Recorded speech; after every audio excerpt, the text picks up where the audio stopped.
since you get married, like to when you have kids and have life. So I'm very, very grateful to be here, and I would just like to thank the sponsors of my talk, which would be the Blessed Mother, and my wonderful husband Sam, who is home with sick kiddos tonight, and also my kiddo's pediatrician, because it's flu season. So that's the reason I'm up here. So thank you to all those wonderful, wonderful people. Okay, so I, like most of you, am a well-meaning Catholic who truly tries to love my faith and wish to bring non-believers home to the fullness of the truth. I've felt the pull of always looking for the right thing to say, to demonstrate the truth of the church to the world. That one word or podcast or a Catholic speaker who will just captivate a lost soul and bring them home. I've tried to do that in my real life many times and failed. And I feel like I have the same pressure when giving my story tonight. I feel like I have to say the right thing in order to truly sell myself as like this faithful Catholic who is walking this pilgrimage courageously with all of you. But as I reflected on what I wanted to say, I thought it best to focus my story on the things unsaid, not only in my upbringing, but how it was precisely that, the unsaid, that has been redeemed in my life. And how big of a deal that is, because if you know me at all, I talk a lot. So this story really does focus on the unsaid. I am a sinner, just like the next person, so I feel super unqualified to do this, but here we are. So come, Holy Spirit. My faith story started with my baptism. I tried to recall the highlights, but I was a baby, so I had a rough time. My parents, both Catholic in upbringing and practice, raised me in the best way they knew how. Now that I'm a parent, I understand and sympathize deeply that that's really all we can do, our best. I actually recall fondly how my dad always made us repeat that like a family cheer every morning before we went to school, to do our best and have an attitude of gratitude and to think good thoughts. Truly simple and elegant advice. But as always, when what we say does not match up with our hearts and actions, which happens often, everything, good advice, deep spiritual truth, the Catholic faith, can get very confusing. And thus, good advice and deep truth can become empty. My parents are here supporting me tonight, and we have had so many conversations and tears of healing about what I'm going to talk about next, so I want to treat it with the utmost respect and honor. Thank you both for the million ways that your redemption story helped me get where I am today. The things in my parents' marriage that were unsaid to me as a child spoke louder than anything else. Their marriage, like many, like my own, had its deep, unresolved wounds. These wounds affected me negatively in many ways, but most of all, spoke to me the unsaid story that Catholic marriage and Catholic faith in general equals misery. My child brain did not know how to make sense of deeply conflicting narratives of being Catholic is the greatest, but also our marriage is deteriorating. The conflicting narratives were way too much for me. I learned very early how to cope with this confusion through escape. First into a love of reading, which I still love, then eventually into TV, music, movies, and then eventually into relationships. I made an unsaid vow to myself, very young, that I would do anything and everything not to be like my parents. When I learned to see love as escape instead of a courageous sacrifice, my soul suffered tremendously. It wasn't noticeable at first, and it wasn't really noticeable until I was already married with 2 young children. That's the way life works. I often find in my prayers, even on hard days, especially on hard days, that I ask God, how did I get here? A lot. It feels so incredibly undeserved after the way I lived for a decade, after I made that commitment to escape into anything and everything that wasn't like my parents. I rejected God for all intents and purposes in the process. And of course, I, like many of us women, felt the anxiety of being undesirable to the opposite sex once I hit puberty.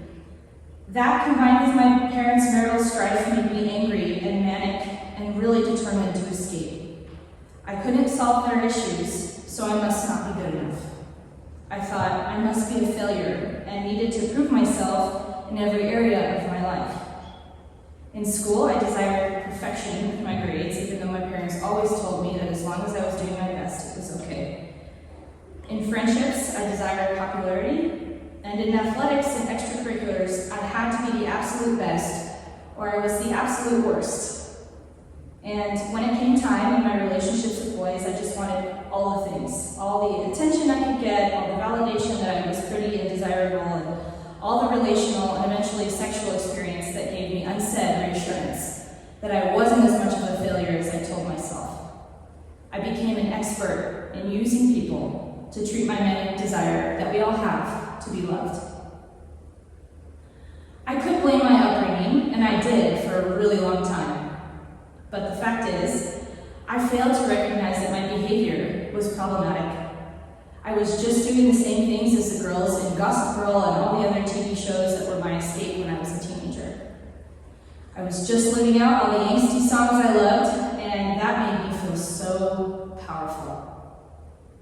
I could say that I was desired by boys, and I often juggled more than one relationship at once for many years. I needed that power to shut my very loud, unsaid insecurities up. I love the escape of a new relationship. I did this through high school and college, and especially college. I went to college out of state, and it was my first time living thousands of miles away from anything resembling the turmoil I felt at home. I could be and do anything, and that power was intoxicating. Many mistakes, many escapes into what I thought was love, and many bad decisions reinforced by a culture of partying led me to believe that the unsaid truth of life wasn't actually any sort of faith or self-denial or self-sacrifice, but to pursue pleasure. I'm sure many of us have been there. I wasn't strong enough to resist the message of the culture telling me that my body, my sexuality, my femininity was a currency to be sold and bought so that I could feel desired. It's still confusing sometimes because despite that poisoned mindset, college really was a wonderful time in my life. I discovered my own resourcefulness being so far away from my support system. I fell in love with dance and was on the dance team. I led retreats, I was in musicals and dance concerts, and I learned how capable I was on my own. But I manically escaped into everything I thought would bring me happiness, except the source of happiness itself. I still did go to church, I still profess to be Catholic, but my habits and choices screamed anything but. I still feel that pang and guilt for the example I showed to my atheist friends at the time. 4 years living that way brought me confusion and utter heartbreak when it was over.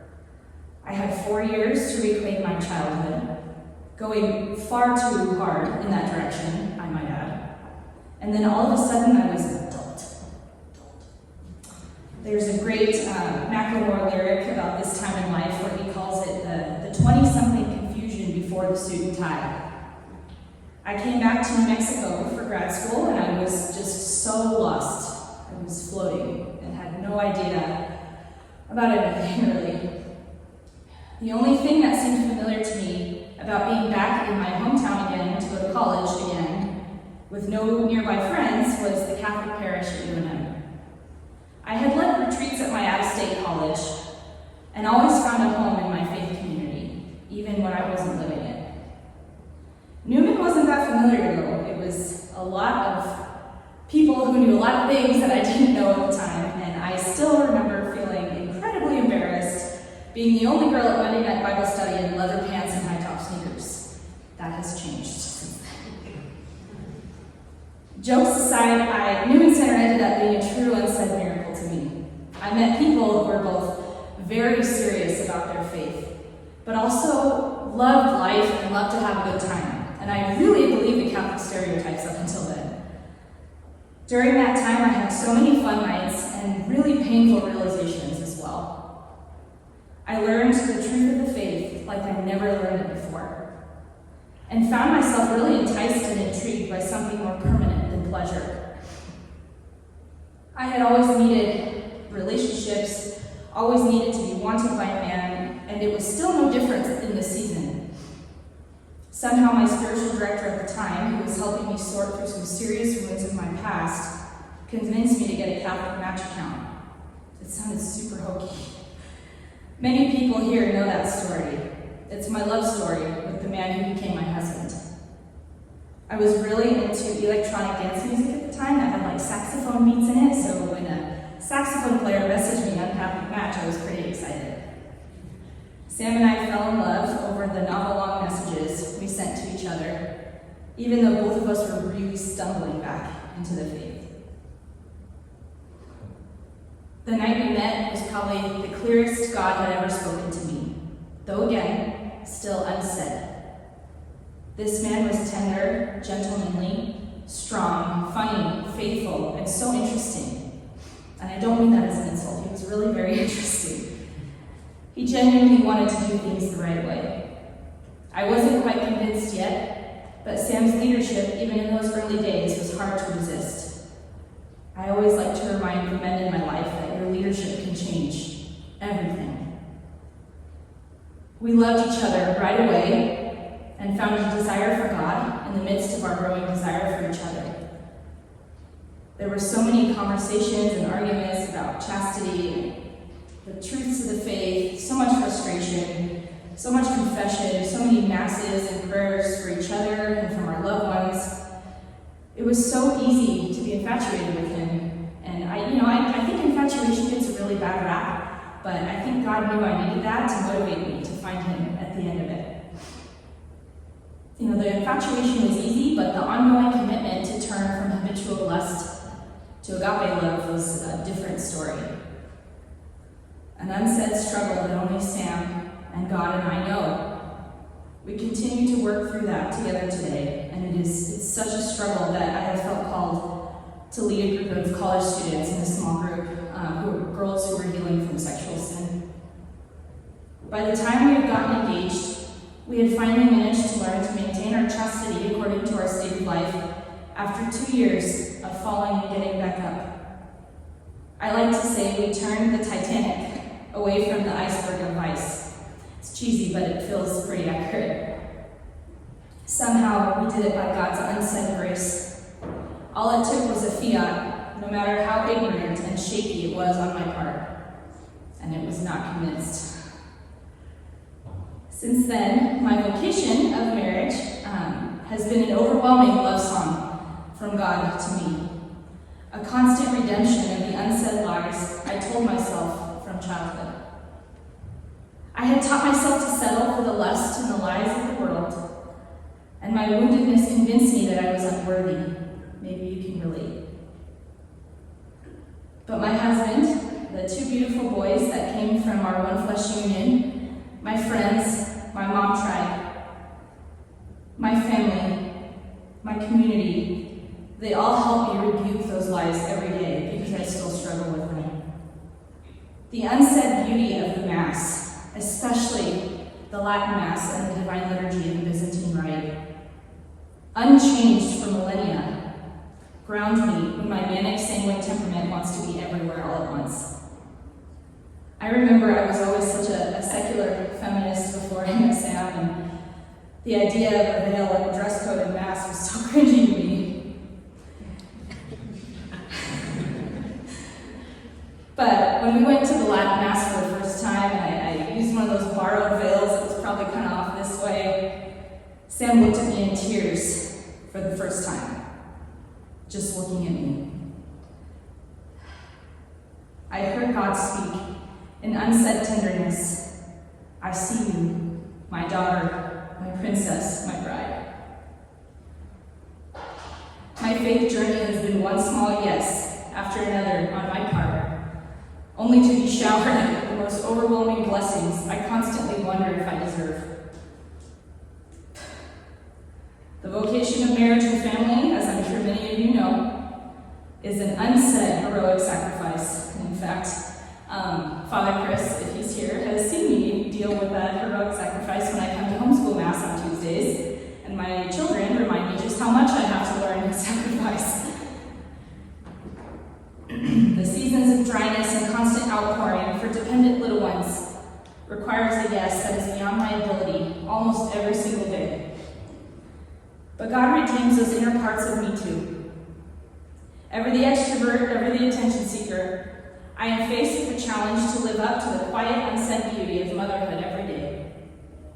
It's an adventure for which I was not even a little bit ready. Still question all the time, but I'm very well equipped. When I think of the greatest mystery of our faith, the unsaid intimacy of taking the God of the universe into my body, I know I am strong enough for my daily fiat to mother like our Queen, who bare God in her body too. What looks so benign to the outside world, raised up during the consecration, unveils the unsaid splendor of all that awaits for those who listen to his voice. 1 Kings said, "There was a strong and violent wind, rending the mountains and crushing rocks before the Lord, but the Lord was not in the wind. An earthquake, but the Lord was not in the earthquake. After the earthquake, fire, but the Lord was not in the fire. After the fire, a light, silent sound." May the Lord who sees in secret, in the unsaid, call us home with his truth and love, the way he did for me. And may we have the courage to listen and run to him. Thank you so much for listening to my story.